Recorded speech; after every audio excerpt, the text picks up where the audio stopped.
सांस लेता हूं और मध्य प्रदेश का एक नया स्कैम सामने आ जाता है। और इस बार स्कैम 1160 करोड़ का राइस स्कैम।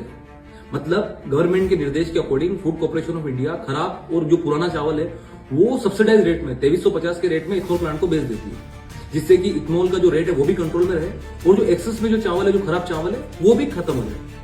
पर इस बार 4500 रुपए का हाई न्यूट्रिशन वाला फोर्टिफाइड राइस, जो कि गरीब बच्चों के लिए, कुपोषित बच्चों के लिए गवर्नमेंट स्टोर करती है, वो राइस इथनॉल प्लांट को बेच देती है।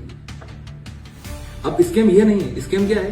स्कैम ये है कि इथनॉल प्लांट जो 4500 रुपए का फोर्टिफाइड राइस है वो यूज ना करके वो राइस मिल में डाइवर्ट कर देती है प्रॉफिट कमा के। और राइस मिल उसी राइस को वापस से रिपैक करके, पॉलिश करके वापस फूड कॉर्पोरेशन ऑफ इंडिया को डाइवर्ट कर देती है। जो 2350 का rice food corporation of India बेचती है, उसी राइस को वापस से 3 से 4 हजार रुपए में फूड कॉर्पोरेशन ऑफ इंडिया खरीद लेती है। और इसमें सब पैसा बनाते हैं, नेता पैसा बनाता है, जो अफसर जुड़े हुए हैं वो पैसा बनाते हैं, जो बीच में दलाल है वो पैसा बनाते हैं। और कितना राइस?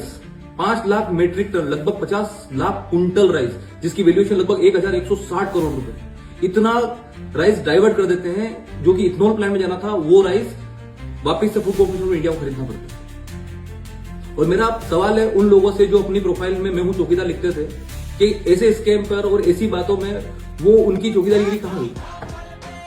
और उन नेताओं से भी और उस सरकार से भी कि भाई इतने बड़े स्कैम आपके गवर्नमेंट के अंडर हो रहे हैं, तो आप अपनी चुप्पी क्यों नहीं तोड़ते? ऐसे लोगों के ऊपर तुरंत एक्शन क्यों नहीं लेते? और ऐसे स्कैम हो ही क्यों रहे? आपका एडमिनिस्ट्रेशन कहां गया? और ये किसका पैसा है? ये मिडिल क्लास का टैक्स का पैसा है।